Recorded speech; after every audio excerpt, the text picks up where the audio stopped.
બનાસકાંઠાના ધાનેરામાં રખડતા શ્વાનનો આતંક જોવા મળી રહ્યો છે। સોસાયટીમાં બે બાળકો પર શ્વાને હુમલો કર્યો। બંને બાળકોને સારવાર માટે ખસેડવામાં આવ્યા છે। શ્વાનના આતંકથી સ્થાનિકોમાં ફફડાટ પણ ફેલાયો છે। તો બનાસકાંઠાની આ ઘટના સામે આવી છે કે જ્યાં હવે શ્વાનોનો આતંક જોવા મળી રહ્યો છે। ધાનેરામાં રખડતા શ્વાનનો આતંક જોવા મળ્યો। સોસાયટીમાં બે બાળકો પર શ્વાને હુમલો કર્યો હતો, તો બંને બાળકોને સારવાર માટે હોસ્પિટલ ખસેડવામાં આવ્યા છે। શ્વાનના આતંકથી સ્થાનિકોમાં ભયનો માહોલ જોવા મળી રહ્યો છે।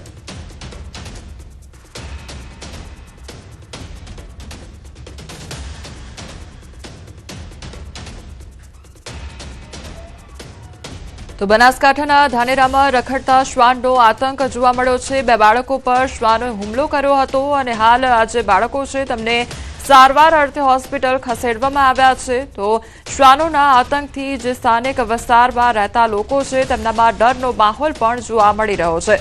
અવારનવાર આ પ્રકારની ઘટનાઓ સામે આવતી હોય છે જેમાં શ્વાનોનો હુમલો જોવા મળતો હોય છે। બાળકો તેમજ વૃદ્ધને શ્વાન જાણે ટાર્ગેટ કરતા હોય તે પ્રકારની પરિસ્થિતિ જોવા મળતી હોય છે। તો બીજી તરફ આ જે ધાનેરા વિસ્તારની સોસાયટી છે ત્યાં આગળ બે બાળકો પર શ્વાનોએ હુમલો કર્યો હતો।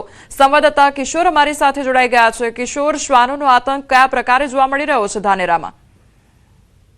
ચોક્કસથી કોમલ, ધાનેરામાં ફરી એકવાર શ્વાનનો આતંક જોવા મળ્યો છે।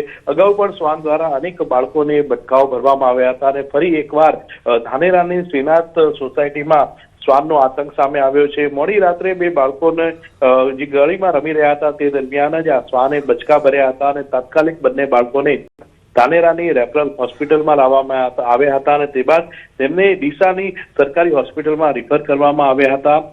સ્થાનિકો દ્વારા અનેકવાર રજૂઆતો કરવામાં આવે છે છતાં પણ આ શ્વાનો જે છે તે પકડાતા નથી અને તેને લઈને જે છે તે અત્યારે સ્થાનિકોમાં ડરનો માહોલ છે। શ્રીનાથ સોસાયટીમાં આ શ્વાનના આતંકને લઈને લોકોમાં ભયનો માહોલ અત્યારે જોવા મળી રહ્યો છે। કોમલ જી કિશોર, સમગ્ર માહિતી બદલ આપનો આભાર।